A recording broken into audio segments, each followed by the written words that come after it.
هەفدەهەمین ڤیستەڤاڵە تری و هەنگڤینیە لە دهۆک ji bo bitir piştvanîkirina berhemên xwemaliyên tirî û hingivînî Rêveberiya Çandinê radibit bi sazkirina vîstêvala ku têda cotiyarên tirî û mêjvan berhemên xwe nûmayiş dikin. Ev hingivînekan kort berhem tînin hingivînê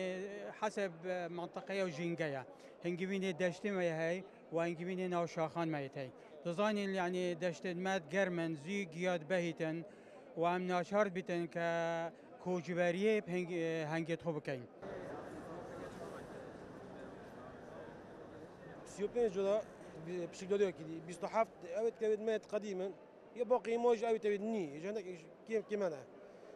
ما جبنا أو جودي في صلاة بما فلاح قالك يعني إيش شو أوام بنهم خدنا ديار كذا صلاة ما تعب برابري دوسه هيفا بنهم ما ديار كذا يا دوجي فلاح قال جا تاجر هاي دكاندار هاي إيش شو من أزم مشتلش في نوعية تري هاي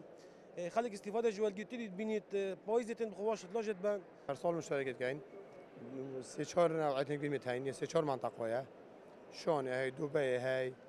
مشکل ما هی ما اینا بیستوال دو انجام که ببین نداره.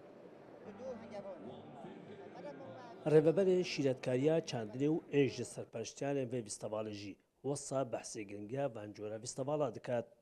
مفای وان جورا ویستاول مفای که گله که مازن اوه جریکه کریکه که ام به شیرت کاری چندین امروز پیام که بیاینت بوره که هنی اوه دلیوه که هر باشه ام خلک که واسه زور قصد وره بکن بین چندین تخم تری ببینن چند هنگوینی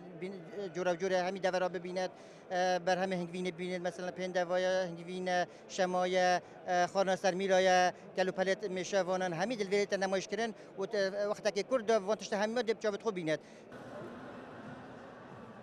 Di hevdehemîn vîstevala tirî û hingivînî de li Duhok bîst cotiyarên tirî û bîst û du hingevan bejdar bîne ku di ev salda tenha 6000